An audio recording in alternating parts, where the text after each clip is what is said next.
Now recording. Good evening. So I'm going to call us to order. I'm Dan Tupper, Commissioner for District 3 and President of the Board. This is the regular meeting of the Jefferson County Public Utility District Number 1.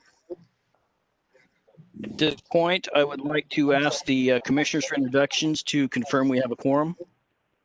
Kenneth Collins, Commissioner, District 2. Jeff Randall, Commissioner, District 1. Thank you.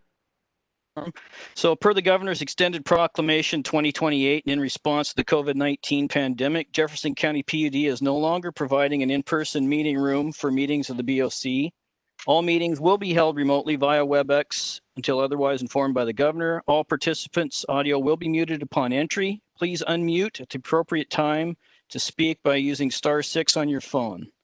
With that, we do have a little bit of a change in the agenda again this week. We have a presentation under Old Business A, which is normal routine. So just calling that to people's attention because we have Noanette on the line. With that, I would ask for any additions or corrections to the agenda. If not, we can accept it as presented.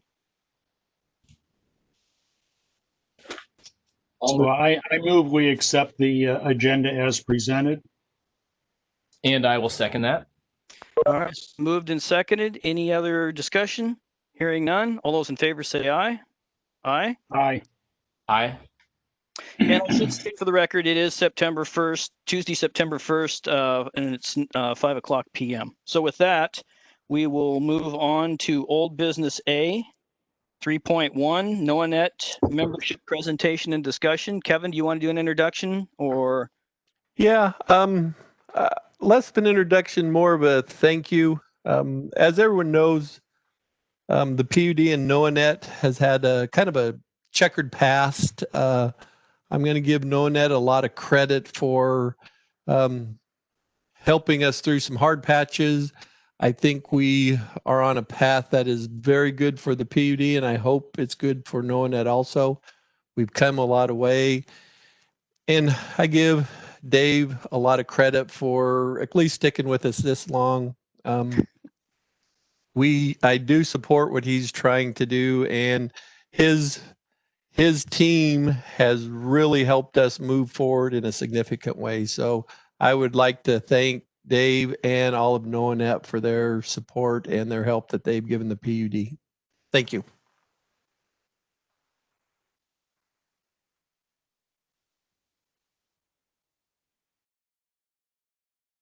Will.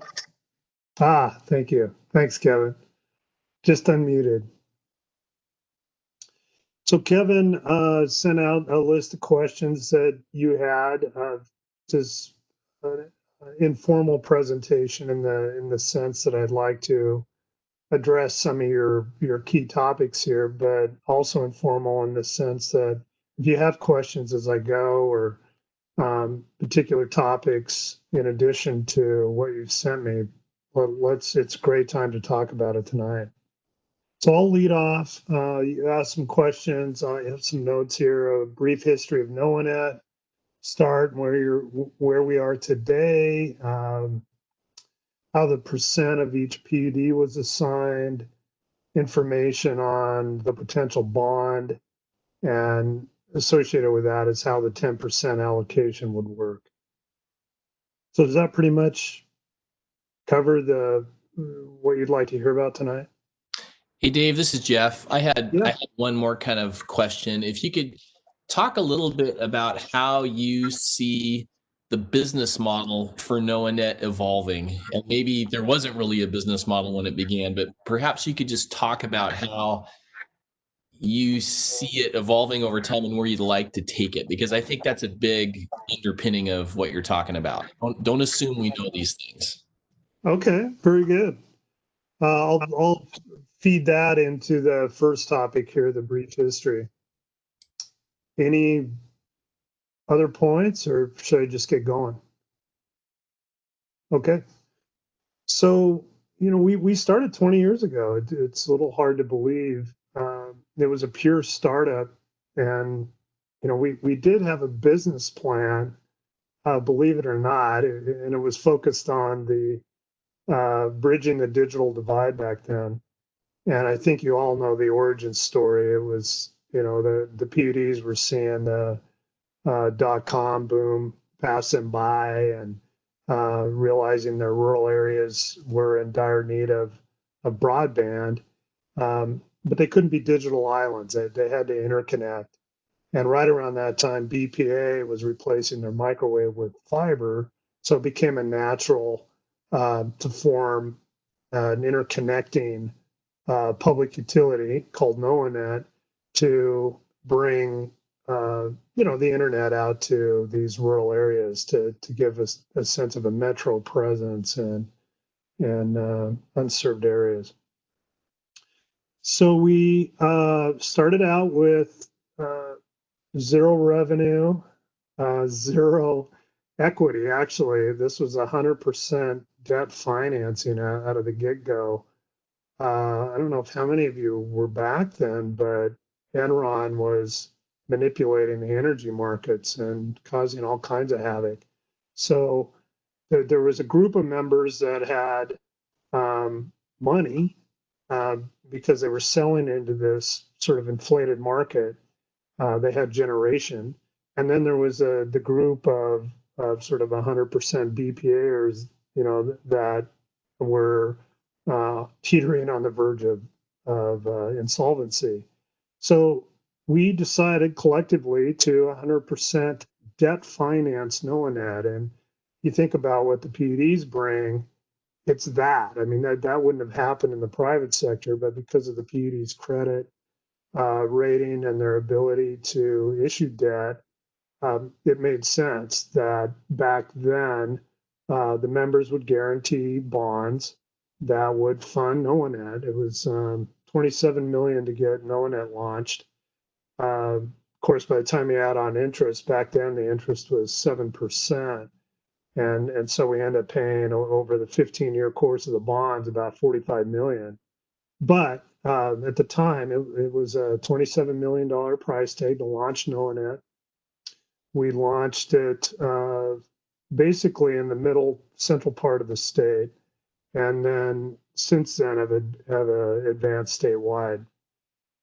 So you talk about the business plan, really focused initially on interexchange carrier.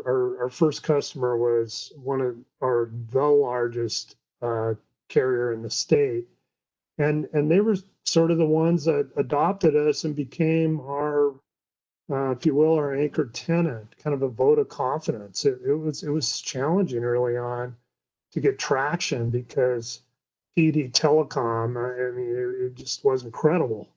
It was, people were saying, well, it's best effort, and what are these guys doing, and all of these kinds of questions. And then once we got into the carrier community, they realized, wow, I mean, this really is different, and it really is cost effective and reliable.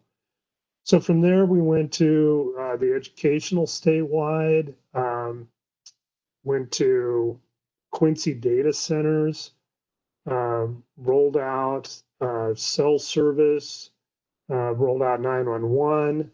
Now we're looking at high capacity carrier services, cable companies across the state. And consistent with all of these, it is a business case approach for NOAANET. So you wonder how NOAANET goes business is we say yes to projects that can affect positive way our members and affect our mission, which is to get out there and bridge the digital divide. But they also have to make business sense. It's a business case where we go to the board and the board needs to approve it. And generally what we look at when we develop business case, regardless, Quincy data centers, education, cell towers, 911, they all had business cases that looked at the net revenue over term. So let's just say you net $1 million a year and it's a 5-year contract, so that's 5 million. And then you compare that to the capital that you need. And our rule of thumb is 33% capital to net revenue over term.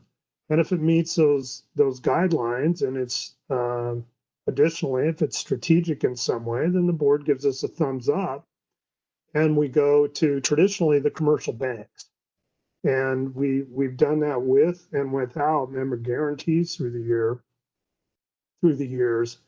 But at this point in our history, we're looking at entering into a bond issue that would essentially provide us with refinancing, but more importantly, new money for funding capital over the next 10 years.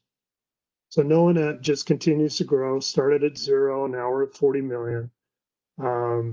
Just given our attitude and the state of broadband and our focus on customer service and reliability, we continue to see multiple opportunities rolling in. And it's really just what we call the bluebirds, the big unexpected opportunities that we'd look to finance with this bond money. The everyday stuff, the 50,000 here, the $100,000 there, we fund out of cash. It's really just the bigger projects, and we just had one called Cameo. We give them code names because we're under NDA with our customers, which is interesting that, you know, public's entering the private sector. But in any case, that's the brief history in a nutshell and how we approach the business. Did that answer your question, Jeff? It does, and it creates a follow-up question for me, and I don't know if you want to fold this in now or later, but Okay. at some point, if you could talk about, because you talked about how a major focus of NOAANet was to bring broadband to rural areas, Yeah. and that you saw that maybe the marketplace just wouldn't do it. So if you could at some point address the issue of what if NOAANet didn't exist? If NOAANet and its infrastructure didn't exist, what would it be like for rural counties to try and be doing broadband now? Do you see a real nexus between these rural counties and what we're trying to do with get more fiber and better communication out there to our customers and the existence of NOAANet, if that makes sense? No, it's an alternate future, right? Or an alternate history. You know, for just what pops off the page is 911. If you think about the next generation 911 would not have happened, period.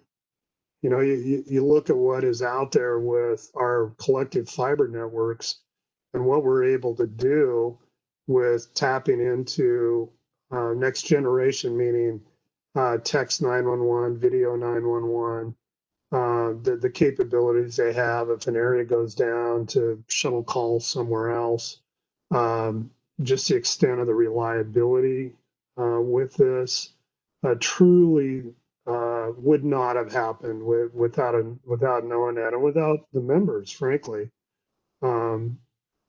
There's most of the sites now, we were on some copper backup circuits to some of these public safety answering points, and we've got off those now. We have members and others that have redundant fiber links, and the state just said, wow, copper, you know, used to be reliable, but you know, we report every outage over, I think, 5 seconds, Paul, I think. I mean, if it's just a hop, we don't report it, but it was getting so the copper circuits were just constantly going down, and it didn't used to be that way, but it's reflective of the lack of maintenance in copper infrastructure in rural areas. There's government subsidies, but it's not making its way into the copper facilities. So, you know, in that sense, that's the one that jumps off the page. I would say some of these, the schools, the hospitals, all of that are getting, we just recently turned up a round of school connections through K20. And, you know, it used to be that they would go for 10 meg or 50 meg service. Now they're up to gig and 5 gig and 10 gig to the school. I mean, it's remarkable. And there's no other way to scale but the way we're scaling it. You know, you couldn't rely on any kind of copper facility. And if you look at the level of investment here 20 years later, and you say, wow, you know, despite everything that NOAA and the PUDs have done, there's still huge swaths of unserved areas. And it's just remarkable. At least we've got a way to move forward, you know, collectively. Whereas, you know, an alternate history without knowing that, what are you going to do?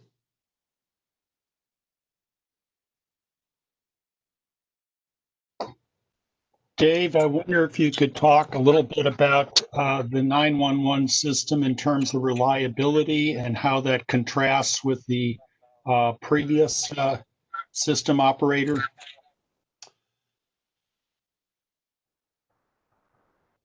Well, the NOAA part of that's easy. We're at 100% reliability. I should knock on wood. I don't want to jinx us. But we've been operating it since March of 2019 and have not had an outage. And, you know, I mentioned the copper outages and that kind of thing, but we're fully redundant, fully separate systems, fully separate uh, fiber optics. So it's completely redundant. And we've needed it. Well, the incumbent that had it before didn't have those systems and would suffer, you know, hours long outages and be fined for it by the UTC. So it's you know, and that was part of the impetus behind the state going out for RFP. You know, nobody thought it would be this brutal back in 16 when we entered the contract, right? The Comtech, the successful competitor to the incumbent, won the business back in 2016. You know, it's remarkable that it took until March of 2019 to get all the PSAPs cut over, and then until July of 2020 to have all the incoming calls cut over, the whole Ingress side. So any call you make now to 911 is being handled by NOAA. Yeah, huge change. And if you want some firsthand testimony, feel free to call emergency management and talk to them about it. Oh my goodness.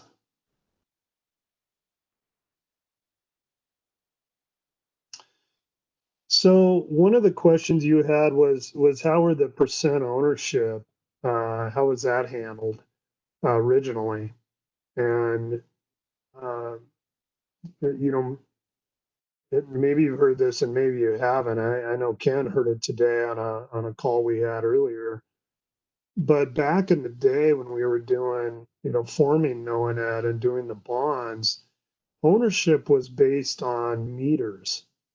And so if you had lots of meters, you had lots of ownership. And I think the rationale, and I think there's some wisdom to it, was that you were a bigger utility and you could bear more of the liability, if you will.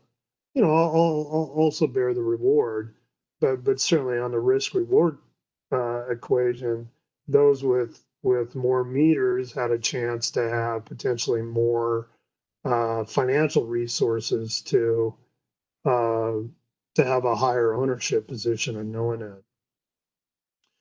So, you know, what's changed through the years? Well, for you all, you were a water utility, small one at that, and now you're an electric utility. So things have certainly changed. If we were doing the, you know, start of NOAA today, certainly you would have a much larger ownership share, you know, right out of the gate. Kitsap, you know, started small. They were water utility, still are, plus a broadband utility. They they actually invested in 2005. There was a call for capital. I think we were doing the K-20 rollout, advanced services for the state, and there was a need. I think it was a million two, something like that, and so there was a call out that said, if you wanted capital contribute, this is a good time, and Kitsap and three others put in money, and in exchange they got an increase in ownership. So that bumped them. And then through the years, after that, we lost Grays Harbor. And then in the, 2012 to 2014, the mid-seas left. Well, their shares were then prorated amongst the remaining members. So if you can believe it, your ownership was even less than it is now, before they all left. Did that get to your question there?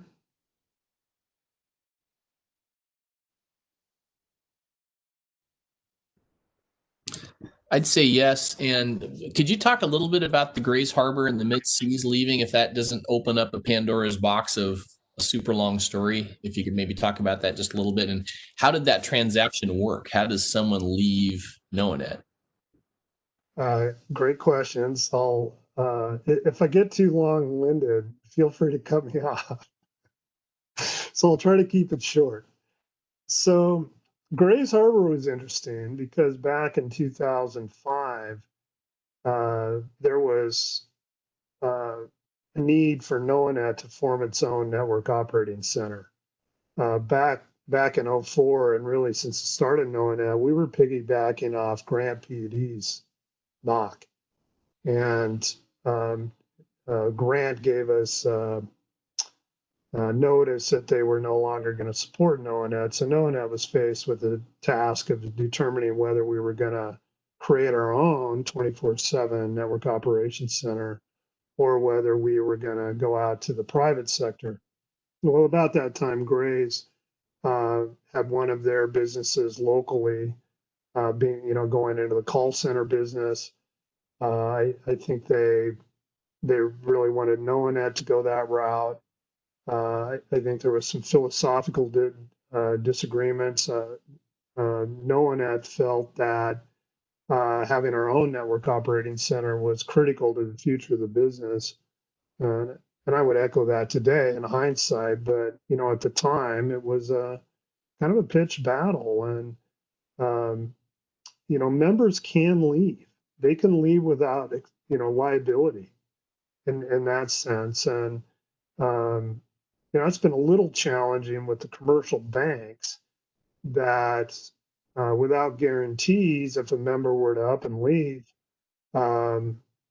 they just walk without any kind of liability. Now they forfeit the equity that they put in the business. So, there's that component of it too. So Grays was a little bit of I would say, a philosophical difference. The mid-seas was a practical difference. I think back then they were reevaluating their future in broadband. Noanet was looking to have member guarantees for cell towers. Back then we had about, I want to say 400 fiber to the cell tower projects around the state, mostly in rural areas. Ironically, many of them were in the mid-sea areas, but all the members got to participate in that, and it required a significant amount of financing. So Noanet wasn't in a position to operate without guarantees at that point. And the bylaws say that if the majority, I think it's a 2/3 vote, so it's more than a majority, it's 2/3 of the board votes to implement guarantees, and a member doesn't step up to that, then they are expelled from the business. And that is what happened with Chelan and Douglas in 2012 and Grant in 2014.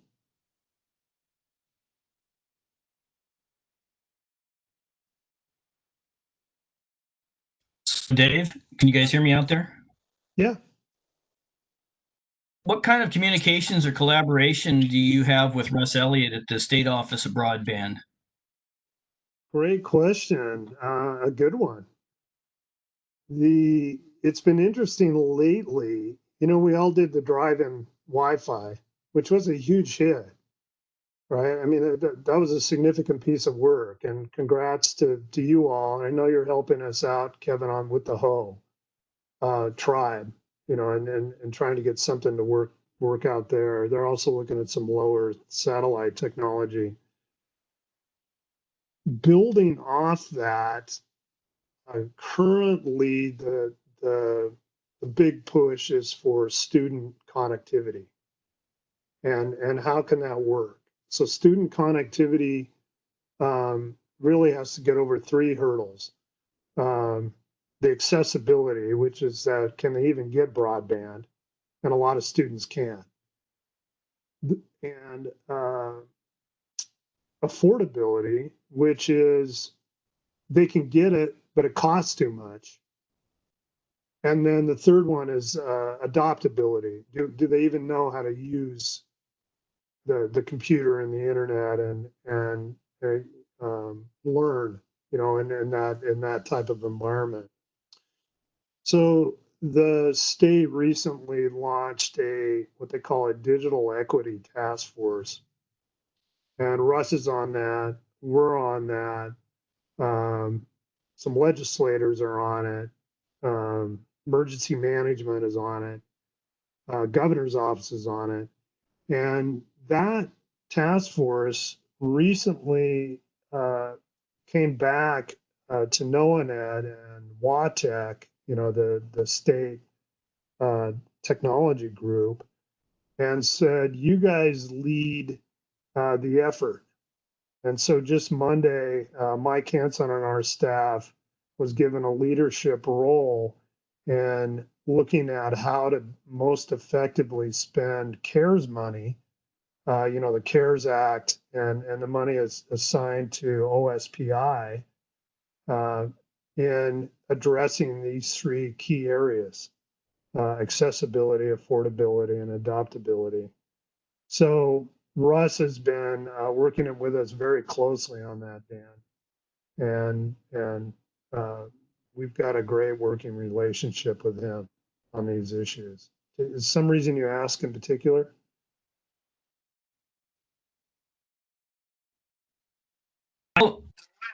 I don't get here. No, you're good. So I know some talk about a major entity working, you know, to get some of the spectrum or something, buying something from the federal government. I don't know if that was you guys or if that was someone else. Does that make sense what I just said? I can't think of the proper term. Yes, there's, I think what you're referring to is what is called RDOF, Rural Development Opportunity Funds Financing, something like that. It's basically universal service money that we all pay for on our phone bills. So it goes into the kitty that's administered by the FCC, Federal Communications Commission. We, NOAANET, was making the argument that we should qualify for being an eligible telecommunication carrier as a wholesaler with both the state and the FCC. And the idea here is that there are funds available and tens of millions available in the state of Washington to build rural broadband facilities. The catch, though, is you have to be an ETC, eligible telecom carrier. And to be an ETC, it turns out you have to have retail authority. So we went in to the UTC and I spoke with Chairman Danner and said, hey, we don't want retail. We're a wholesaler. It's working. We want to be a wholesale ETC. In other words, we want to gain access to the funds to build into these rural areas, yet have retail providers ride over the top of our infrastructure to serve the end user. It gives the end user choice. different product sets, all of that, right? So they said, hey, put together a legal memorandum on that. So we hired a DC law firm, and thousands of dollars later had a 15-page legal memo that we sent into the Washington UTC. They looked at it for a couple of weeks, came back and said, no, it's got to be a legislative fix. You got to have retail authority. And so that's basically where we left that. However, in the meantime, there was a private entity that was eligible for retail, that was interested in coming to the state of Washington. So we ended up teaming with them, and they've been making the rounds with the various PUDs. I think, Kevin, correct me if I'm wrong, but they may have met. Thumbs up. Okay. Yeah, met with Jefferson. And we're trying to work through the private sector now on it. So we haven't said no, but originally we thought knowing that could be the key to unlock some of this federal money for the local PUDs to do build outs. Not so much for NOAA to do the build outs, but to work with the PUDs to get funding to build in your serving areas. Unfortunately, it didn't play out that way. But on the maybe the silver lining side, we're teaming with this private sector company, and we might still be able to get some good work done here.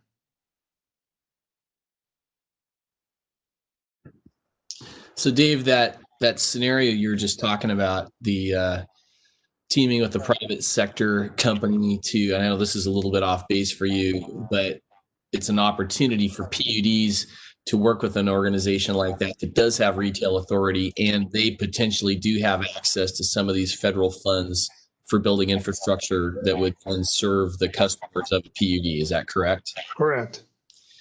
That's a really interesting dynamic, and I know there gets to be these issues of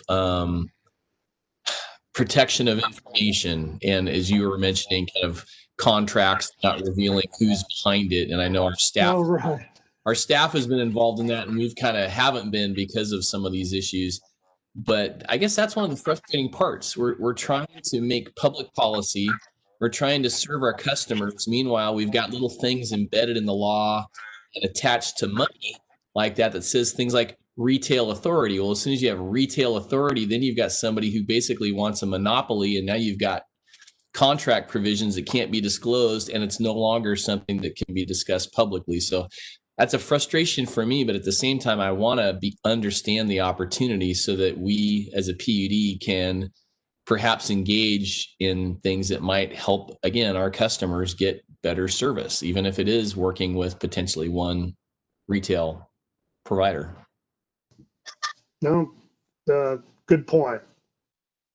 So it's, obviously a potential barrier, but on the other hand, better than nothing, right?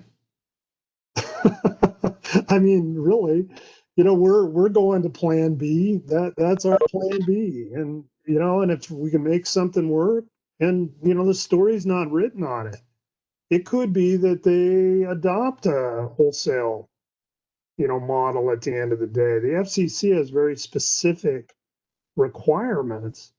One being, Lifeline, being able to offer a low income solution. Well, maybe, they're on the hook for that. But from our chair, we could have had our retailers on the hook for that, right? So there might be a way yet to crack this nut.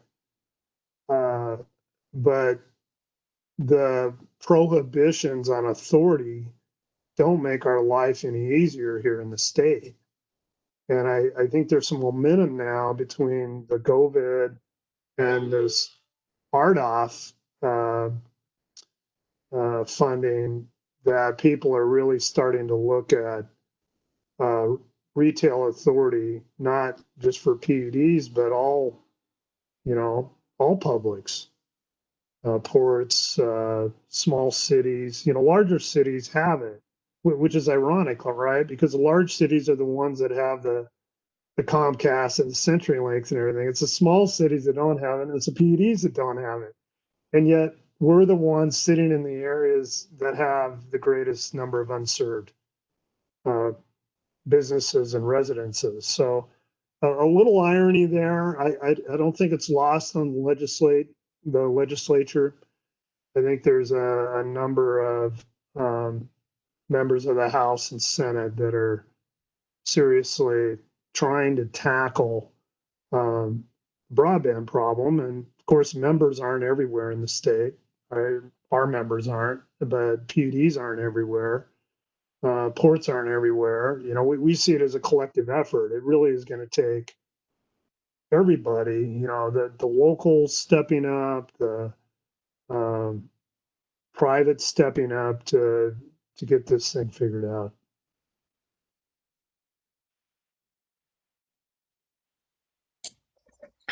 So Kevin, was there more you want Dave to hit on, or you want to take some comment, or?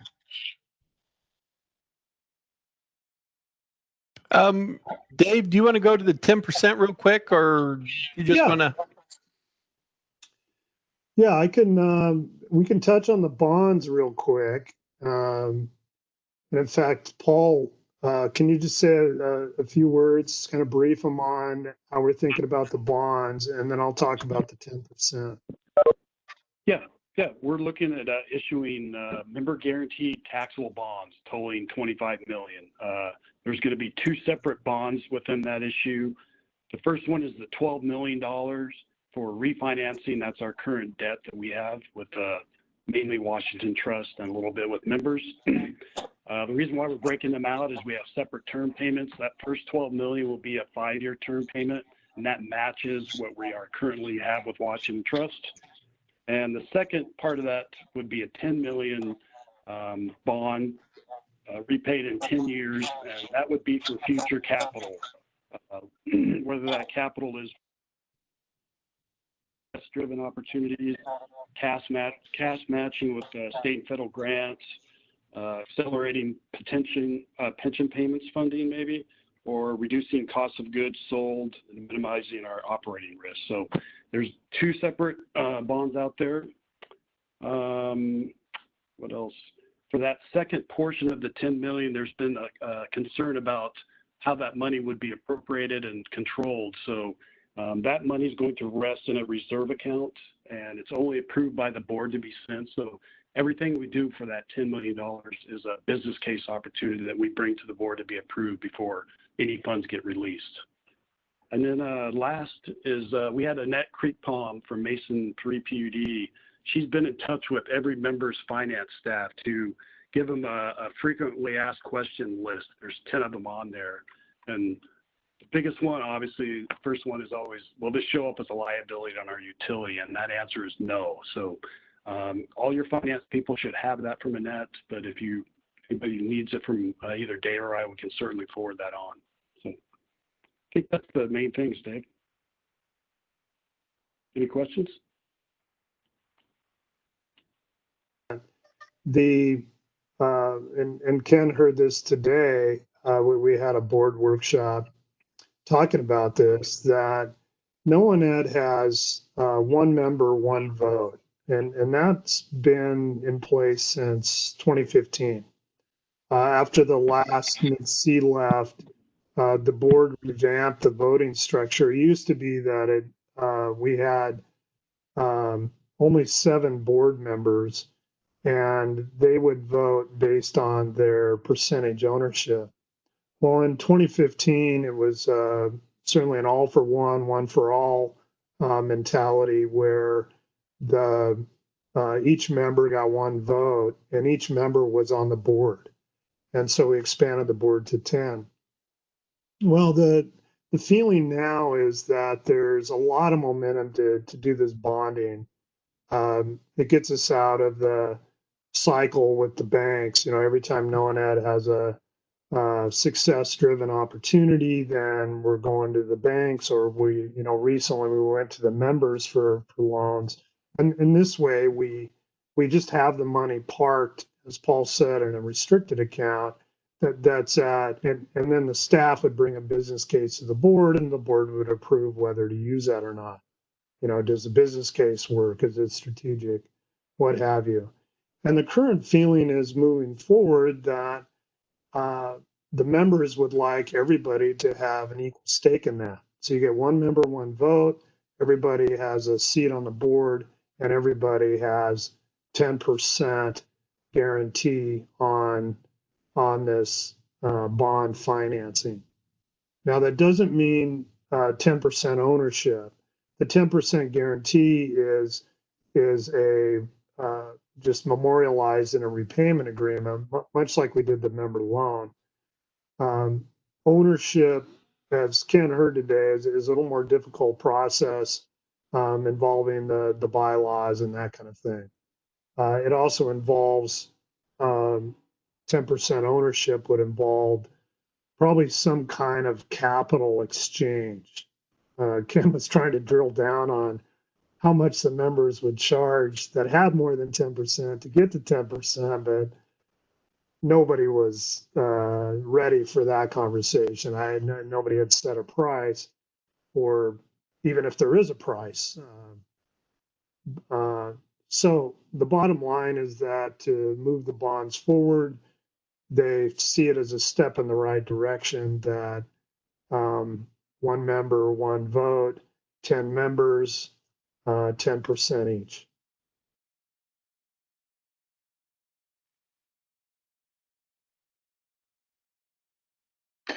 Dave, what happens if we don't get all 10 members on board with the loan guarantees?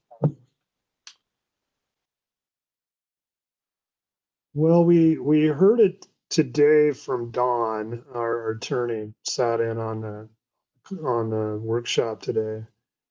And this isn't a situation where a guarantee was called, and if a member doesn't step up, they're kicked out. This is a more of it needs to be a unanimous agreement that everybody agrees to do 10%. And if we can't get unanimous agreement, there's really no legal repercussion.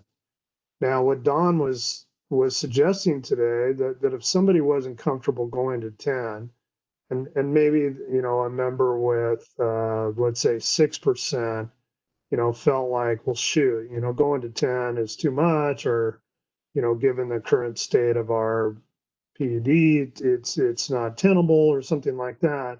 Then there's 4% in play, and that's where Don was suggesting, hey, you know, maybe that 4% is split, or maybe somebody else picks that up.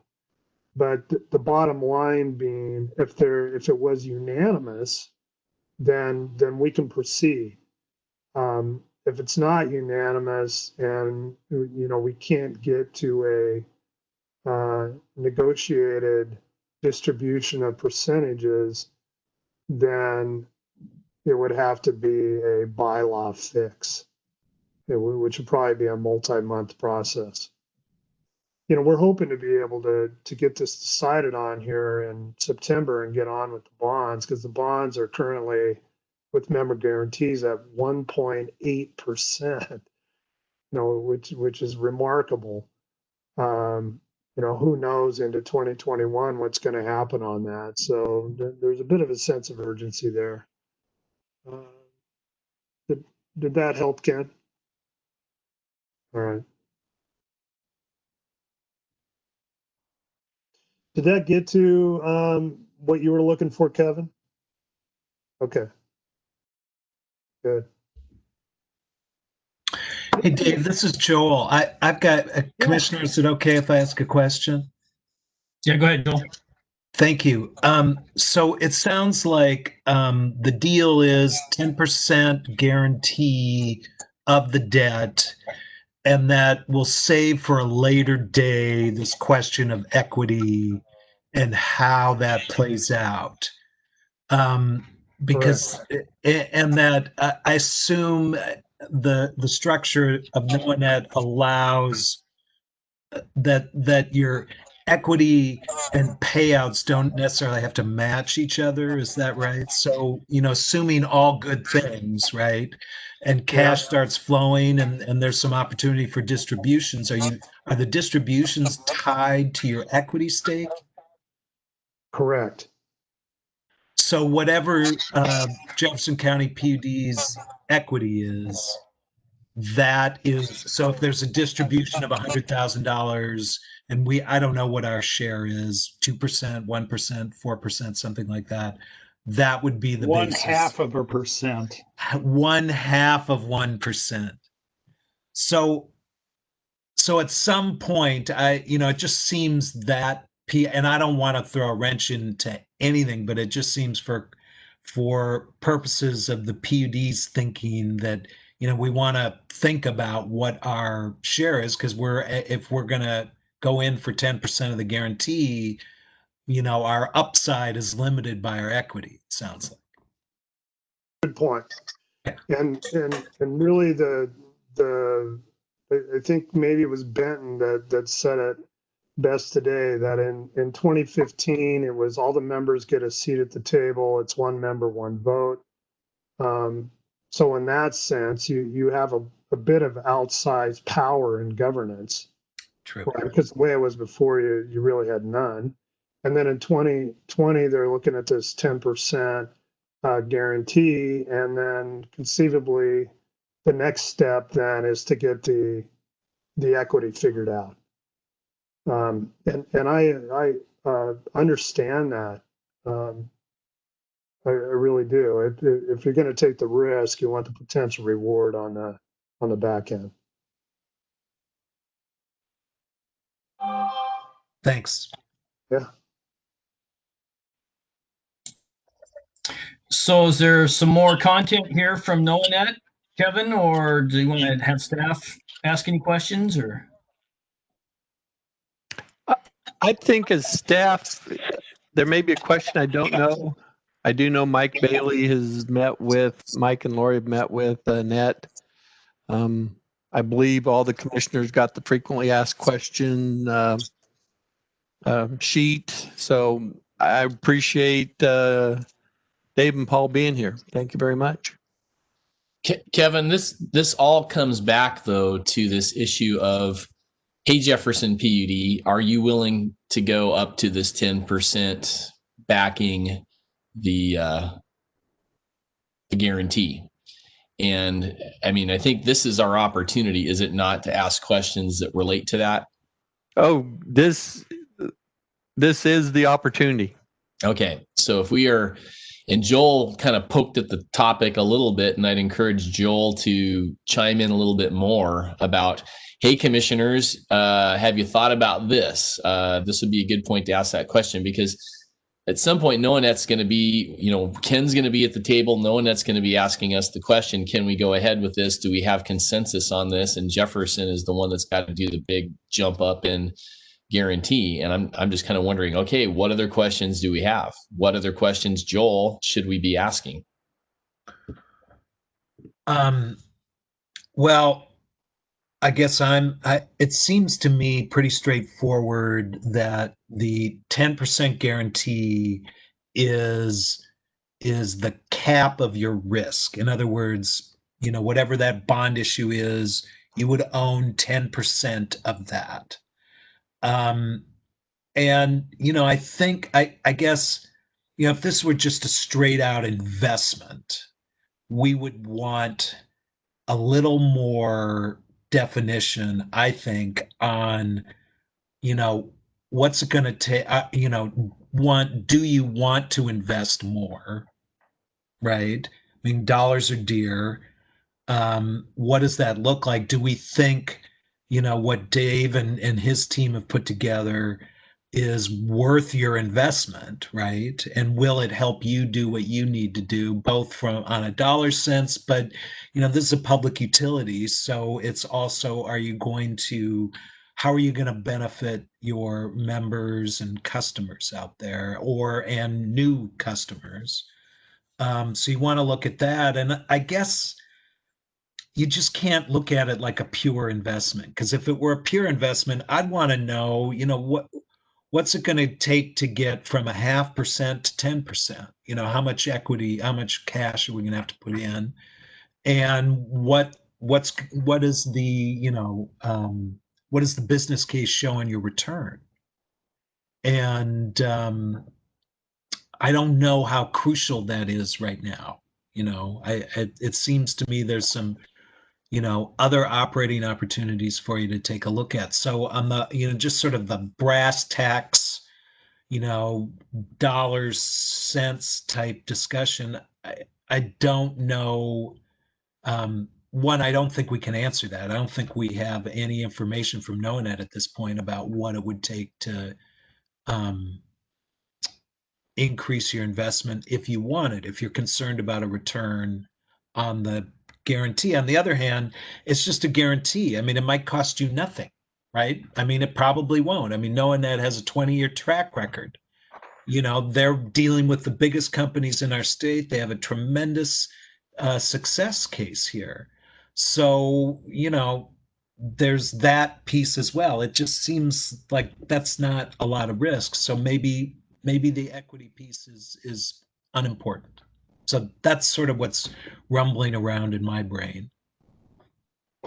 If I can comment, when this first came up, I talked with Kevin about the element of risk for Jefferson PUD. And what, Kevin, you told me was that if it ever came down to NOAANET not being able to meet its obligations on the bond, the first thing that would happen would be that, or maybe not the first thing, but one of the things that would have to happen before it came back to our PUD to cough up money to make the bond good, NOAANET would be required to sell its assets, which are considerably greater than the $25 million that the bond would be for. So I look at that question as there being very little risk in actuality for PUD. Now, Joel, you may have a different take on this, but that's my understanding.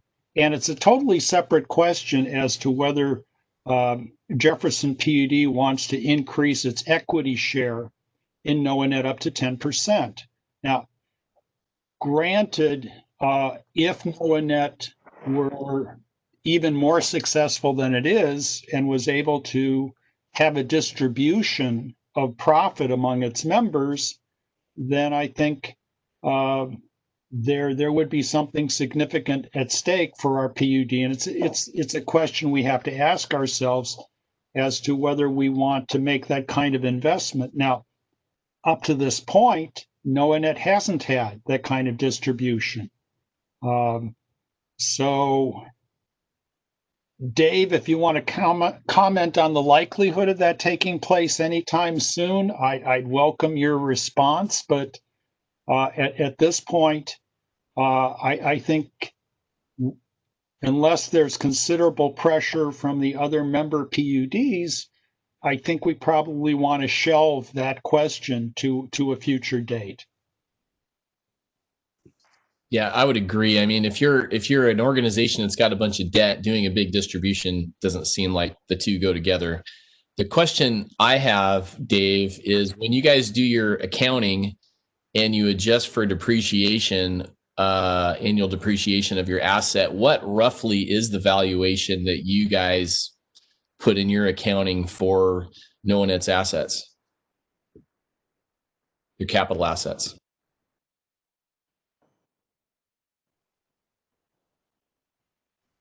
Dave, you need to unmute. Okay, thank you.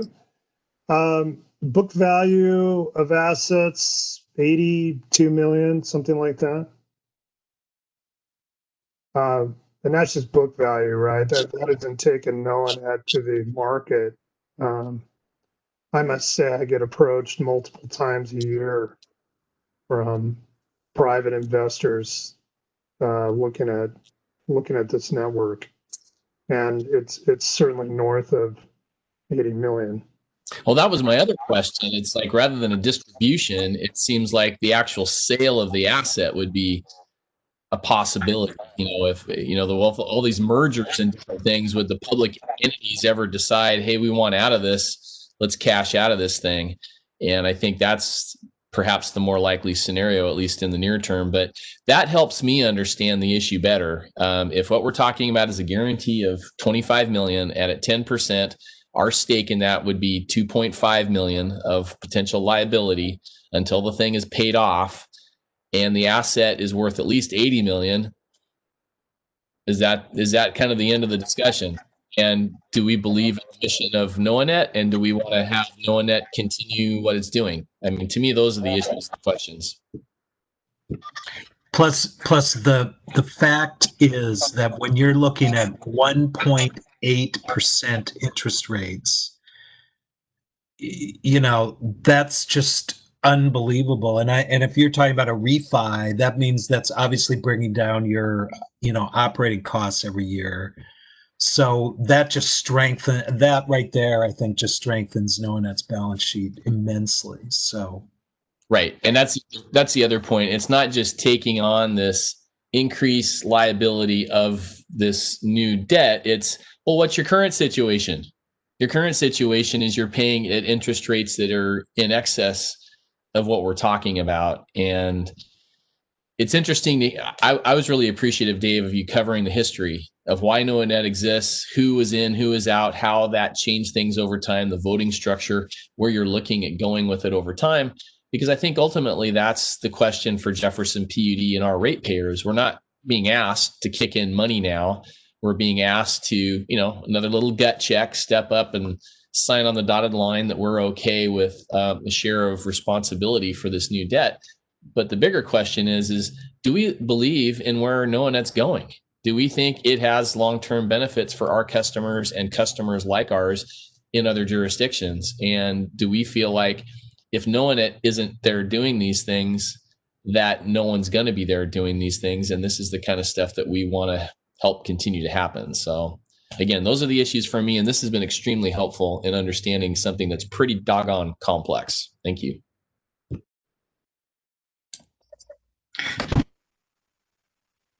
The equity, this, if the other entities agree, does it take a unanimous vote, or what kind of a process would that be? Would we buy shares from someone who has more than 10%? How do you see that working if we were allowed to buy in, to an equal share? Still correct. Yeah, there we go. So you're talking setting aside the 10% guarantee and just talking strictly equity and the understanding there about changing your ownership shares. Is that what you're asking, Dan? Yeah. Okay. So the bylaws allow members to exchange shares. So for instance, if you were to talk with another PUD and say, hey, we'll take your shares off your hands for X dollars or for nothing, and they said, yeah, that's great, then the bylaws allow for that. Now, I don't have the answer. I believe it requires a vote of the members, though, that the members would approve that transaction. I believe that's Ken's nodding his head. I believe that's what we heard today. And would that be a simple majority then? It actually might be unanimous, Dan, but I don't know that that's a problem for anybody, right? I mean, if it was between you and, let's say, Kitsap, and you came to an agreement, then I don't see the members getting in the way of that. I could dig into it and find out for you if it had to be unanimous or not. But I think the important thing to understand is that equity piece is an additional choice if we decide we want to get involved in that, to proceed with the going from 0.5% of responsibility for debt to 10% of responsibility for debt. My understanding is it's just a vote on our part and it's signing on the line. There's no deals that have to be made or anything else. It's just, are we okay with this? We vote as a board, and the PUD signs a document saying we've gone from 0.5% to 10% for this debt, right? Yeah, Jeff, this is Joel. That's right. I mean, the equity piece is completely separate from the debt side, and so this would be our agreement that on these two particular bond issues, we're going to issue a guarantee, and the guarantee will be the same that every member will sign, and will be handled the same, but it has nothing to do with the equity piece. So our equity doesn't change, and we don't need to do any of that for Knowing to do this refinancing and take advantage of this cheap money. Right. But if we ever want to increase our equity to 10%, that's when we'd have to go down this bylaws and fairly complicated figuring out something that hasn't been done before. We'd have to break some new ground and figure out how that would all work, and we might have to kick in some money. So that's a really different discussion. It's more complicated, it's more time consuming, and it's not connected at all to what Knowinet's asking us to do. Okay, thank you. It is complicated. So, Joel, I have a question for you. From what I'm getting, it is a positive thing from the commissioners. Now, would we bring back a resolution? How would that go to the next step? Well, I assume that Dave and Paul will go back to Knowinет and the board and say that we've had a positive discussion with Jefferson and everybody else on down the line. We'll get a draft of the guarantee, whatever documents are prepared. And at that point, I'll review the guarantee with you and we'll adopt a resolution. And then whatever the bond council needs us to do on the guarantee, I think it's just a straight out guarantee, and that's it. Are you working with Nancy Nearest at Foster Pepper? So she happens to be our bond counsel. So we'll have to waive a conflict with her, but she's excellent, and we're lucky to have her on our team. So it's pretty straightforward, Kevin. Dave, does that work with your time frame? Yes, we are looking to next Wednesday get a thumbs up from the board to proceed down this road as we've laid it out tonight. And what that would do is officially send notice to the members to make a motion to proceed along this or not. You know, that I feel that we need the board to say we want to go down this track and put that on the members end to carry back to their commissions like we're discussing tonight to say, yeah, we're in, or no, we're not, and to get confirmation on that. So we would hope that confirmation comes in here in the next few weeks. And then that would give us time to really start the train down the track, if you will, on the member guarantees, which I understand can be up to a 60-day process. And so it pushes, into the election season and toward the end of the year, which I was hoping to avoid. But it could be that we have a November or even a December bond sale at that point. And yes, as much as I would like it to happen sooner. At this point, I don't see a pressing need for capital between now and the end of the year.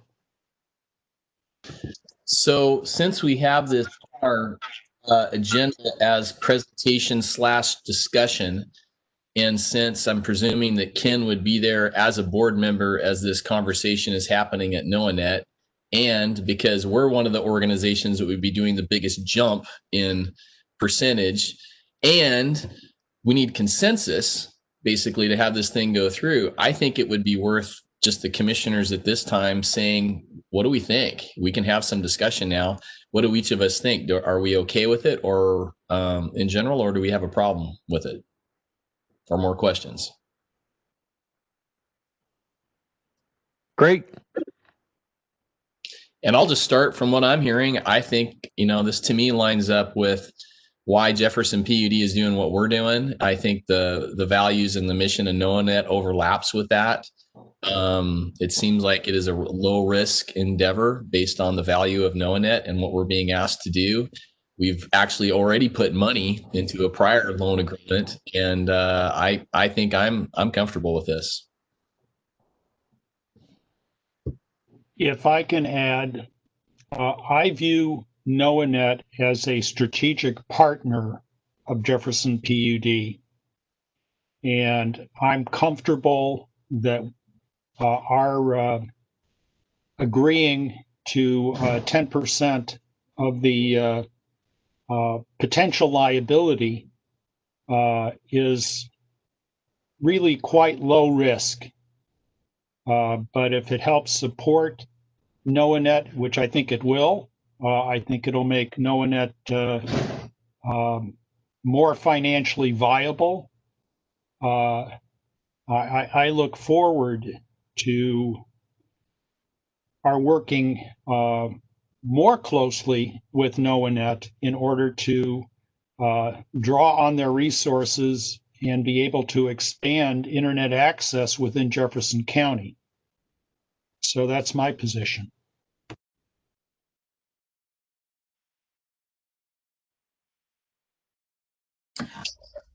Yeah, I'm fine with everything that's been discussed so far with moving forward. Am I coming through?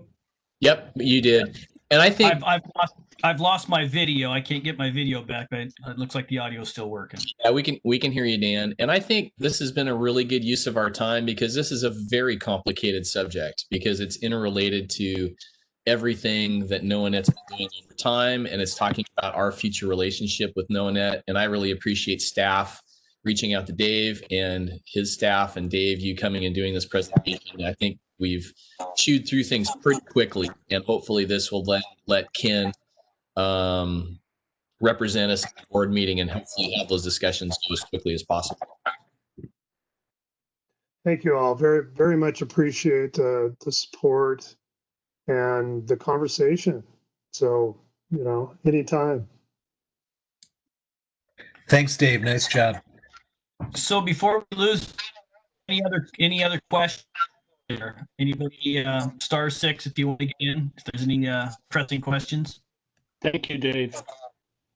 Hey, my pleasure. Thank you, guys. Doesn't like we have any more questions for you, Dave. Okay, so Paul and I are free to go. All right. Have a good evening. Thanks a lot. Thank you. You too. Thank you Thanks very much. again. Yeah. Bye-bye. Bye. Okay, so moving on. Any other follow-up there, gentlemen? Anything else, commissioners? Okay, Kevin, we'll move on. You got all the direction you needed? Okay, so we'll move on to item number 4, public comment. The public comment period is for any items not specifically listed on the current agenda or for items listed on the consent agenda. The chair may place time limits on public comments to allow the meeting to be conducted in an efficient and orderly manner. Each person will get 3 minutes one time. Public comment will also take old and new business portions of our agenda tonight. And if you could give your name, it would help for the audio record, but it's not required. So with that, I will open up to public comment. Did we get anything? Anybody send anything in at all? No. if you're calling in by phone. The public, I can't see everybody that's listed. All right. Anyone chiming in? So with that, we'll close public comment since we do take comment later on anyways. With that, we'll move on to item number 5, the consent agenda. All matters listed below on the consent agenda are considered under one motion and will be enacted by one motion. There will be no separate discussion on those items. If discussion is desired, that item can be removed from the consent agenda by a commissioner and will be considered separately.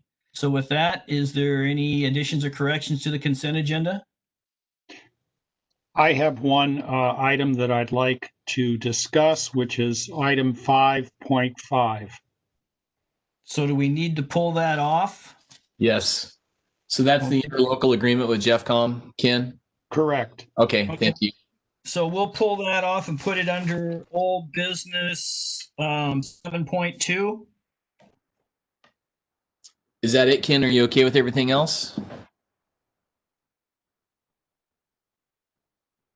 I'll make a motion to approve the consent agenda as modified. Second. So it's been moved and seconded to accept the consent agenda as modified. All those in favor say aye. Aye. Aye. Aye. So it's unanimous. So with that, we will move on to item number 6, manager and staff reports. Okay, I'm going to go through this quickly. We are going to move our September 9th meeting to September 10th, and that is to allow our participation in the NOAANET board meeting on the 9th. It'll be at the same time, 10 to noon, and everything will be the same. I appreciate everyone's willingness to move this meeting. I do think it's important for Ken to be at the NOAANET board meeting, so I appreciate that. And Kevin, a reminder, what's that meeting topic going to be? It's water and Ned, are you on here? Water and broadband? Broadband. Yeah. Okay, thank you. Are we going to cover another section of the water plan? Is that? Yes. Okay, cool. Thanks.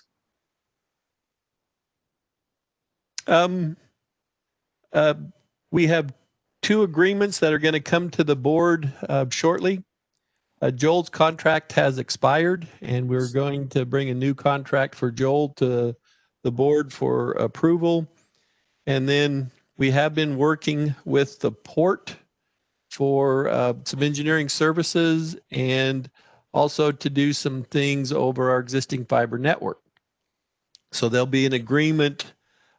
We hope that'll come to our board first. It'll be next meeting, and then we get a tentative. We'll probably throw it over to the port, let them take it to their board meeting. And then the last thing on my report is a CAB update and the request to have a meeting. And I'm going to turn it over to Don to discuss this topic. Good evening, everyone. So I got a call from Russ Michael, the chair of the CAB, and he actually asked, given it's been some time, we haven't had a workshop, that you guys might vote to put the CAB into a temporary adjournment until we get to a point to where we're going to have a workshop. And I've thought about that, and I'm thinking that it might not be a bad idea to do that for now. But maybe after the budget is completed and the priorities are known there, and we kind of get a feel for some of the other items that may be coming up here, that when you guys have had that discussion and it looks like there's some things to talk to the CAB about in terms of a work plan, that we invite them to a workshop and we talk about it. But until then, so we don't go through this monthly routine, put them into a temporary adjournment until we get to a point where we can have a workshop and start talking about new priorities. So I've talked to this Dan. I've talked to a couple of the cab members, and they seemed like everyone was kind of in agreement with that. Did have a couple questions on: is that would the subcommittees allow? They're smaller groups. Could they meet on their own and still do any business? That was one question I got. And the other was mine is I know we have election, we each have a spot up at the end of this year. What would we do about those spots that are coming up for, re-upping or finding a new cab member? How do we have any idea where the cab members are at that are due up? I do, but I don't have it in front of me. I can get that to you, Dan. So, in fact, all three of you, so you'll know.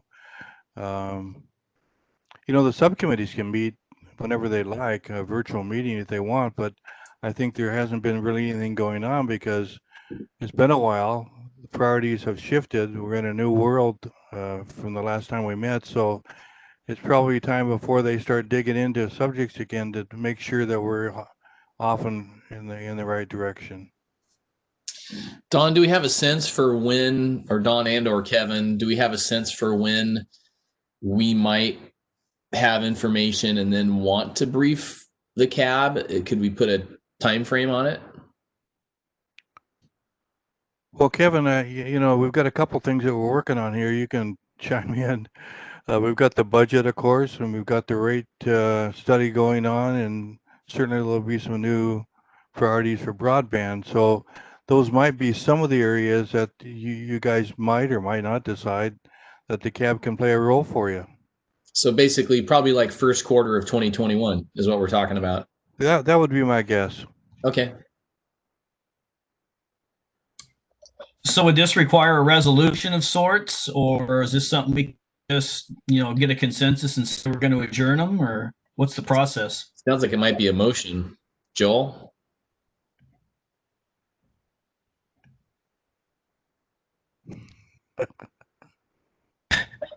Sorry. Motion is fine. Yep.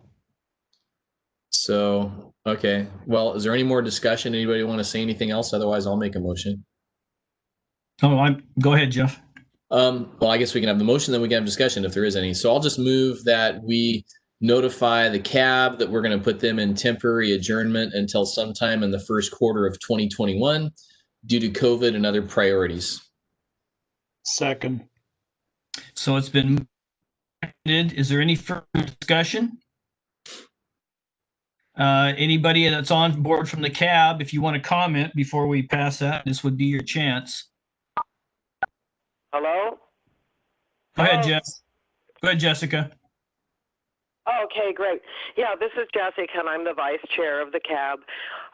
Just one comment is the cab somehow I think, is going to have to need to get together to meet in December because according to our bylaws, we have to elect the chair and the vice chair in December.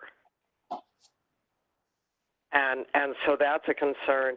With respect to the subcommittees meeting, they haven't really been meeting because subcommittee meets and then reports back to the cab on, conclusions that they've reached in order for there to be greater discussion by the cab and then it to be a consensus to be voted upon to then be presented to the board if that's what the consensus is reached. So those are just a couple of comments I have. Hey, Joel, if the whole purpose of not having a meet is not having a meet because there's nothing to talk about and it's not safe to meet right now, wouldn't that kind of supersede the need to do officers? And if we say you're temporarily in adjournment, and we could add to our motion, and when you hold that first meeting in the first quarter of 2021, then you could take action on appointing new officers, something like that. That would be preferable. Okay. So are we gonna amend your? If Ken is okay with amending the motion on the floor, that's what I would propose to do. Amend it to say include that that first meeting in 2021, they would also elect new officers. And typically just one thing is that usually there's a provision that says that each member continues to serve on the committee and in their role until a new election occurs, but it doesn't hurt to add that additional language just to be clear. Okay, and I would like to add that also, if that's okay. We're getting a long, complicated motion, but it's kind of a big deal. One would continue to serve until at least that first meeting. And I'm great with the amendments. Okay. So capture all that, Tammy, on board. I see her name. Yes. So did you capture that full motion and the amendment? I did. Okay. So moved and seconded to put the CAB into adjournment. Any further discussion? In favor of the motion, say aye. Aye. Aye. It's unanimous. We will keep in touch with Dawn to coordinate with the CAB moving forward then. All right. Thank you. Thank you. Thank you, guys, and thank you, Jessica, for your comments. Did you have any more on your report?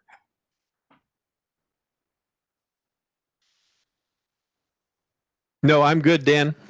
Okay. Ready to move on. Maybe I was frozen for a second. All right. So any further comments from the public? Hearing none, we will move on to item number 7, old business. For the old and new business section discussions, please hold public comment until each presentation is done, and we'll let you speak before we have any kind of votes. So with that, we will move to 7.1, the budget update. Kevin, is that you or Mike? I'm going to start and then Michael jump in. I misspoke at last meeting. I said we were going to put the agenda on our website today. Today is the 1st of September, not the first Monday of September. So I misspoke. Because Monday's a holiday, we are going to post Friday at noon. With that, I'm going to pass it over to Mike. And this is kind of our last little get together. We've talked about the budget. We'll still have additional time to change it. But if there's something that really needs to be changed, now's the time to talk about it a little bit. So, Mike, you're up. And commissioners, this is really your time you've had a little time to reflect and to get back to us on what you're thinking about the budget. Yeah, so we've done a couple of meetings here in August with it to the commissioners. Just before this meeting, I sent out the latest version, which really hasn't changed any. We changed one little pie graph. That's the version that will be posted on the website at noon on Friday. We'll get that done. And then that will set us up for our budget hearing on October 7th, I think, or 5th, whatever the first Monday of October is. I don't have that date. So this is just one last thing. One last time, if the commissioners have anything that they would like to see changed or added to the budget before we get it posted, staff does not think, we've looked at it, we've made the cuts that we think that need to be made at this time, but we just wanted to bring it back one last time to the commissioners before we get it posted and get it, on the record before the budget hearing, which we do have. That'll be the first Monday in October, and we have our notification to go in that in the paper for 2 weeks prior to that in September. So just one last chance for you guys. So Mike or Kevin, maybe could you give us an idea what kind of pace we're on with our current budget? Are we looking at having more reserve, or are we going to tap into reserves more than we thought with this year's budget? What's your crystal balls telling you? We've been staying pretty good. We're keeping expenses down right now with the COVID. We're being very mindful of what we're doing. I would say, we're not going to probably have to dig into this. We'll have, of course, the building still coming up. So we'll have to get into some reserves throughout the end of the year. But it shouldn't be a big amount, because we're holding off on some capital projects, not doing certain things that we had originally planned, budgeted for 2020 with this. So, our expenses are down, capital spending is going to be down a little bit. So we'll get into our reserves a little bit, but it won't be a huge amount probably. But it'll be close to budget though, Dan. What was budgeted? Well, we've been extremely fortunate to be able to stay on budget so far this year. Yeah, so with COVID and looking into next year, and the talk about NOAA involvement and things like that, I'd like to see us, maybe get a little closer to a balanced budget. I know that's not going to happen to be actually balanced, but I'd like to see us maybe get a little closer to that for 2021, just as a little bit of safety net. So, with that, I'll pass the baton to Kevin, or to my fellow commissioners. I would just say that it sounds like, Kevin, you're saying we're going to perform at least as good as our budget and maybe a little bit better by a little bit of the reduction of expenses. And I don't know, again, we're still slightly over the halfway point in the year, and maybe we're too far away to project what that difference will be. But is that an accurate statement that we should perform at least as good as the budget and maybe a bit better? I'm going to go out on a limb and say, unless something unforeseen happens, we will meet budget. And I do want to throw this out there for next year. We have some buffer there too, because we have some large capital expenses, some new vehicles that have to be done, but we can wait until mid-year before we go out for those bids. And that gives us time to get through the winter, to make sure we're going to have the reserves necessary to keep us going. And we're hoping within 2 weeks to get some information back on rates and recommendations. Not that I think we should do much in 2021, but I think it'll give us a path forward. Well, the position I'm at is we're pretty late in the process to make significant changes to the proposed budget, and we're on track with the existing budget. And I think our chances to make modifications really, as what you're saying, Kevin, are really relate more to what we do next year with the timing on capital expenditures and what we decide to do with rates. And it sounds like even with that, we still have a nice cushion. And if we choose to delay rate action for a little bit because of COVID, we have that ability to do so. So I'm comfortable with the budget as it is, realizing that we have lots of steps and lots of additional controls that we can take over our financial health coming up. And Jeff, this is Mike.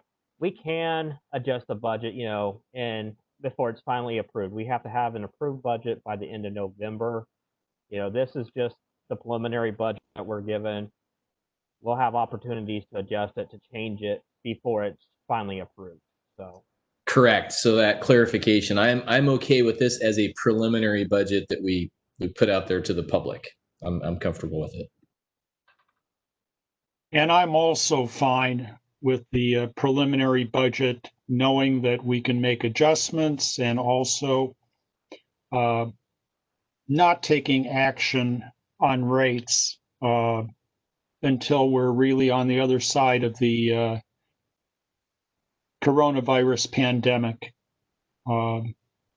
Once the economy has picked up and people are no longer in the kind of dire straits that they are, the unemployment rate in Jefferson County has begun to diminish, then I think we can look forward to making necessary adjustments on both water and probably electric as well. But now is not the time.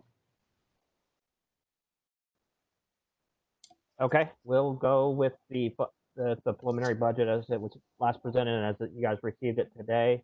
We'll get it posted by noon on Friday.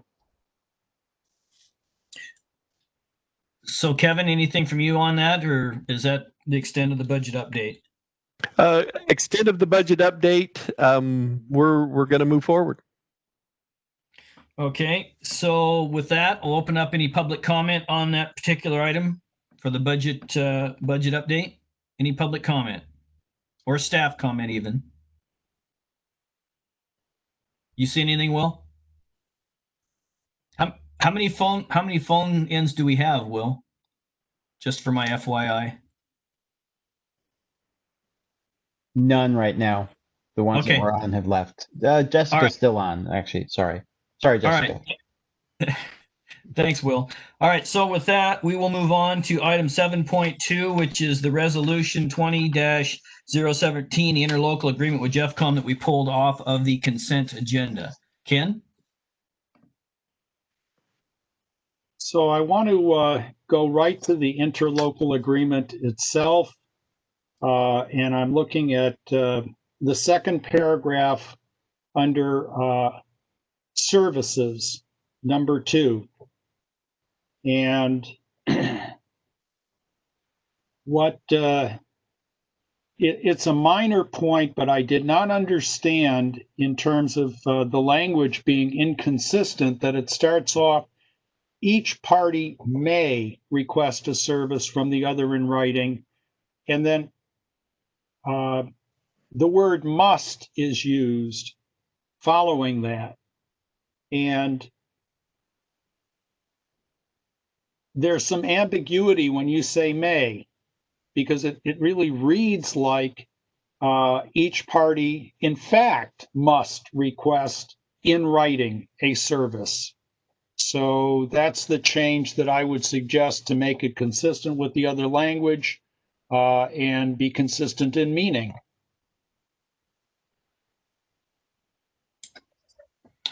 Joel, do you have a legal position on that? Well, I don't know if I have a legal position on that. But I think the intent there is that I think we changed this to make it voluntary on both sides. So that's what I'm just looking at it now, where it says each party may request a service from the other in writing. The intent there was to say, to the extent that there is this written request, the request must describe the services in sufficient detail. So that's how I meant it, but I can easily add the corrected language to clarify it, because I do see the ambiguity there. Well, I know in the first part that we changed the PUD, may provide, because we didn't want to be locked in on the first paragraph. So you're just trying to harmonize the second one. Is that my understanding? It won't change the first one by doing that? That's my understanding, right, Ken? I mean, that I think what Ken's saying is that you say this is my drafting, so I said each must, and then we say each may, and there's some confusion there or each may and then must. So I guess the correction I would make is that to the extent there's a request in writing, it must be specific. Is that what you're talking about, Ken, or am I missing your point? Well, it's clear from the meaning that the requests have to be in writing, but where I see an ambiguity, when you say may, there's a suggestion that someone can make a request that doesn't have to be in writing, except that the rest of the paragraph says it does. Okay. All right. Joel, really the intent of that sentence, isn't it, that if we don't want to make a request, we don't have to. It's like each organization, if you want to make a request, you may, but as Ken is pointing out correctly, yeah, it is confusing because then it implies that you don't have to do it in writing. So Ken is our slicer and dicer on proper English, and he's nailed it yes. here. So I think, could you just restate what you would make the change to? You just said it. It's like if a party, could you just restate that? And maybe it says each party may request a service from the other in writing. I'd say something like to the extent the service is there is a service request, each request must describe the services requested. Something like that. I'm sorry. Okay. It sounds like you don't want to try and fix this on the fly and that we need to bring this back. Is that the sound of it? It seems to me it'd be much simpler just to use the word must instead of may. I don't think that implies that we have to make requests. Each party must request a service from the other in writing. Is that what you're saying, Ken? I think it does. Yes. We got the same Yeah. problem. I think we got to change the sentence to be more clear. All right. Right.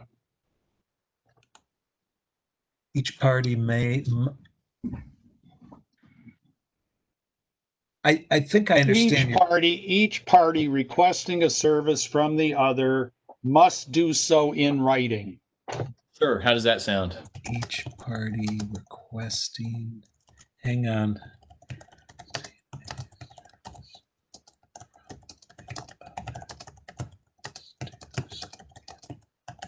Okay. Can you read that back? It says each party requesting a service from the other must do so in writing. Period. You okay with that, Ken?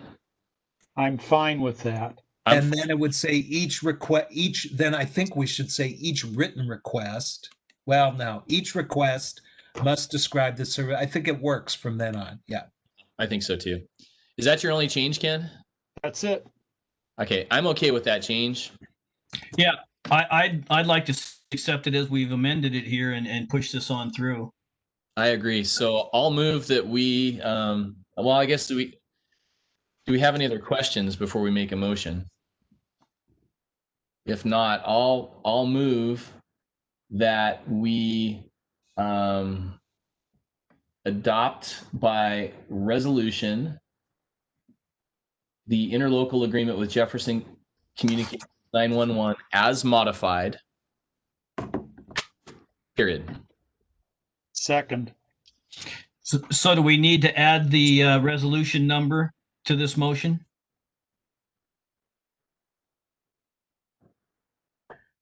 No, I think we'll insert the proper resolution number and then when Annette distributes it, it'll be Okay. So it's been moved and seconded to accept this interlocal agreement. Is there any other discussion? Anyone else out there that wants to chime in at this point? Seeing and hearing none, all those in favor of the motion say aye. Aye. Aye. There you go. It's unanimous. So good working on the fly, guys. So that takes care of 7.2. We'll move on to item number 8, new business. The 8.1 is taxing authority guidance. Is that you, Kevin, or Mike again? So I'm going to set it up for Mike. Mike has pulled some numbers that show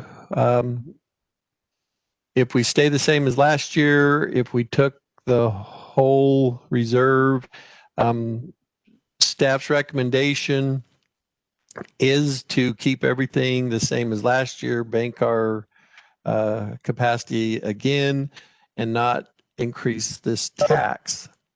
That said, there was a couple questions early on about how much is in reserve, some stuff like that. So Mike's going to give you an update. Thank you, Kevin. So yeah, so we're basically getting ready for October, because we have to do our resolution for the taxes. We can either do a no increase, a 0% increase, where we just basically take on new construction and things like that. We can do each year we can add 1%, or we can bank that 1%. Currently, we're about 15% in our bank capacity. So if we bank this year, that'd give us about 16%. So if we don't do anything, if we just do a flat, keep it flat across the board, no increase or anything, we're looking probably roughly about $570,000 in tax revenue based on the information that last year. And if we take the 1% plus our banked, we're looking at about $654,000 or anywhere in between there. So we're just looking for some guidance from the commissioners as far as what you would like to see us do for our tax resolution. Like Kevin said, staff is recommending that we leave it flat across the board and just bank the 1%. We don't do anything with it. But that's kind of where we're looking at, keeping it flat. My guess, I'm estimating right now about $570,000. We until closer to October. We can't get any numbers from the assessor's office. So I'm just going off of a spreadsheet they gave me last year. So. Yeah, I'm happy with staff's recommendation. I'm good with the staff's recommendation as well. Yeah, and I would support it too. And for me, the logic behind all of this is the amount of property tax roughly that the PUD was historically collecting before years ago, when there was that temporary time when they were trying to roll it back. And that to me made no sense because of the debt we had. And it makes no sense now based on COVID and the issues that we're having with economic development and lack of broadband. So I really support keeping it where it is and not increasing it beyond new construction and making it fast. So is this one that's going to require a motion, Kevin? No, I'm sorry, this is Mike. Or Mike? Yeah, no, we'll bring, in October, we'll bring back a resolution for the taxing authority. Right now, we were just looking for some guidance from the commissioners as we get ready to write that resolution in October in the budget hearing to know how we wanted to move forward with it, Dan. Thanks, Mike. Anything else, commissioners? Staff? All right, looks like they have the direction they need on that. Any comment from the public? I don't know if anyone's chimed in other than Jessica yet. Anybody else? Seeing any heads or hearing anything? With that, we'll move on to 8.2 of new business, which is a Port Townsend paper wheeling agreement. And this has Kevin's name and fingerprints all over it, so I'm guessing Kevin's going to speak to this. So we have had from day one a wheeling agreement with the paper mill. In the past, though, this agreement addressed the line between Fairmont BPA substation and our Irondale substation belonging to Clallam County. We purchased that line or took it over from Clallam County. So this agreement is extremely different than the old agreement because Clallam County is not mentioned at all in the agreement as part of the wheeling portion. And we are, it is expired. We are wheeling, they're paying their bill. So this is the first look from the commissioners.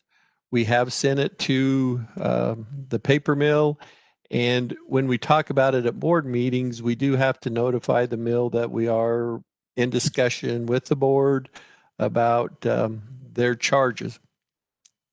If you do look at the agreement, there is in there verbiage that says, because we're in the midst of our rate study, if the FCS comes back and says, okay, what we're charging isn't enough, we need to charge more or less, that can be addressed after the fact. But this is our first go with the commissioners.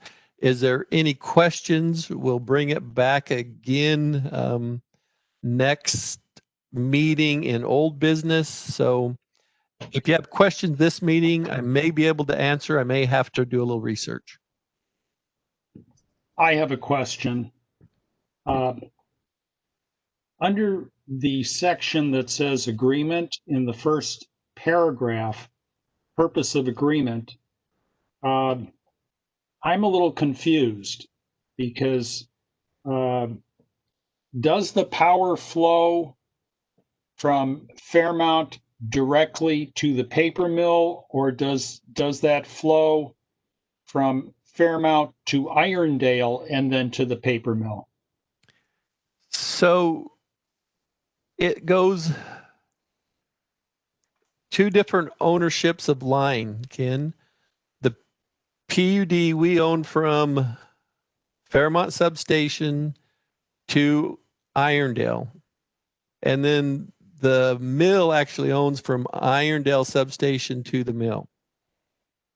So they do own that portion of the line. Now we're responsible, but there is ownership there by the mill. That explains it, because the last sentence mentions the Irondale substation, but you've explained why it's there. Correct. So I'm good with that.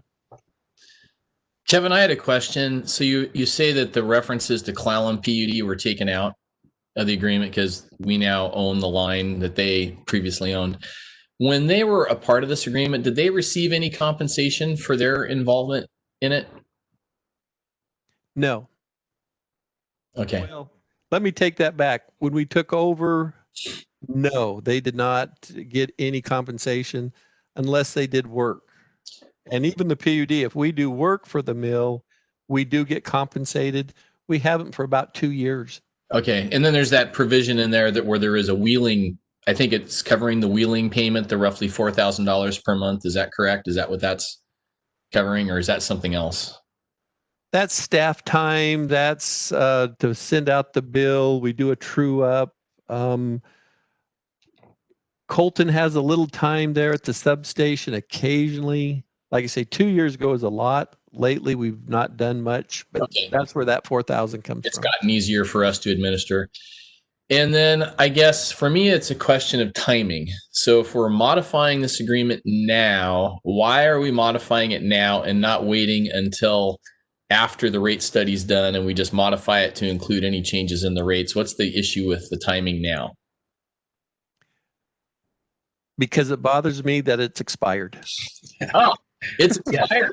It's expired. Yeah. That's a big reason to modify. Yeah, we have an expired agreement and we're working under a non-contract. Okay, you answered my question. Thank you. So Kevin, some more clarification, since they own the lines, if I heard you correctly, between Irondale and the mill, do they help take care of the maintenance of the right-of-way at all, the brush and that sort of thing and tree trimming, or? Yes. Is that part of the 4,000 or is that part of the rate or just an agreement or? No, what happens, and again, we haven't done this for quite some time. If we see a project, we go to them, and like when we mowed the right of way, and we went to them and said, okay, this is your portion. We got the city involved because, the water pipeline through there too. So specifically, if we go through and trim trees on their side of the line, because it's dual right of way, we own the right going towards the mill, they own the left. They would pay a portion of that tree trimming project. All right, thank you. So with that, is there any other discussion on item 8.2 on this wheeling agreement? Again, I would open up to the public. If you have any public comment, this is your chance to weigh in. Hearing none, we'll be looking forward to whatever you've got that's keeping you up at night coming forward, Kevin. Thank you. So Kevin, this is just the first touch, is that correct? Correct. Yes, first touch, we have every intent to bring it back next time. And we are hoping to get some comments maybe back from the mill by then. And, it may be a little bit altered, but it may be another new touch next time. I just don't know. Thank you. And Joel has reviewed this and made the changes. Joel, you're close to happy unless there's changes? Yeah, I mean, I think the form of it is just fine. And the only question I had, which was shown in my comment, was just the rate and FSC. They will answer that question for us. So, and we have a process for that. So I'm good. All right. So I think that wraps that one up. With that, we'll move on to item number 9, Commissioner reports. Ken, you want to go? Yes. So on the 19th, I participated in the JBAT steering committee meeting and the PUD Association Telecom committee meeting. It does look like there are going to be a couple of bills that will go forward that would grant PUDs and ports and small municipalities retail authority. And the feeling that people had is if it doesn't make it this coming year, 2021, it ain't going to make it at all.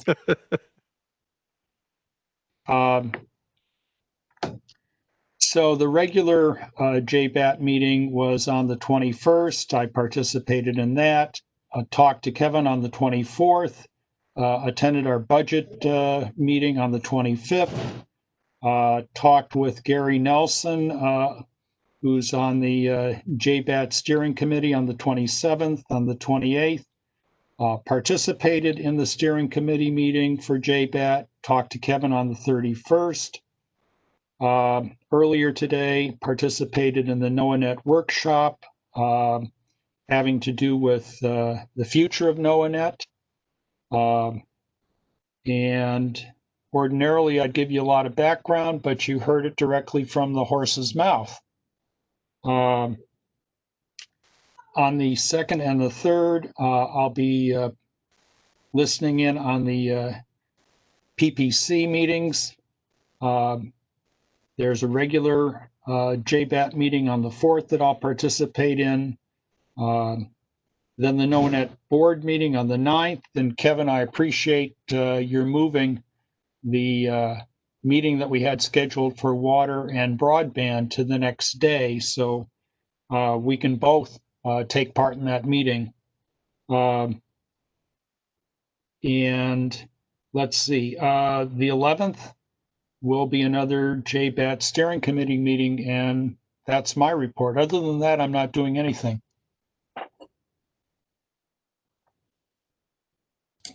You want to go ahead, Jeff? Sure. Ken always does nothing with such aplomb. I love it. Okay, so on the 25th, I was at the budget and water meeting that we held. On the 27th, I had 3 meetings. North Olympic Development Council had an executive board meeting, followed by the regular meeting. And the regular meeting was nice because we got presentations from our staff on what we're doing with broadband planning. We also heard from the Port of Port Angeles on the planning that they're doing. And Kevin, I can't remember the third jurisdiction that gave a presentation that day, but it was nice to see our folks talking about our broadband strategic planning and where we're at and some of the work we've been doing during COVID. Then we also had a meeting of the Intergovernmental Coordinating Committee that evening. On the 28th, our work group from the Intergovernmental Coordinating Committee, which is the Jobs and Economy Group, met.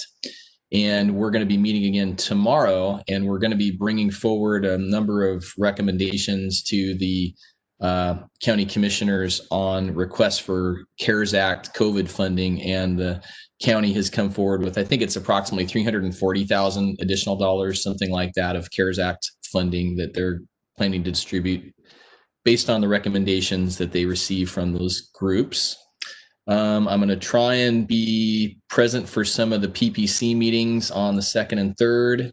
On the 8th, the Olympic Workforce Development Council is having a meeting. And what's been nice is by my having participated in that process, I've gotten to know the executive director of that organization, Elizabeth Court, and she has in return been participating in our jobs and economy group for the COVID stuff, bringing resources that they're having. And that's been a really nice blending of people. So that's been enjoyable, but I plan to participate in that. And then at the meeting that we're going to have on the 10th, and then of course, the next regular board meeting on the 15th. Thanks, Jeff. So I met with the general manager on August 19th.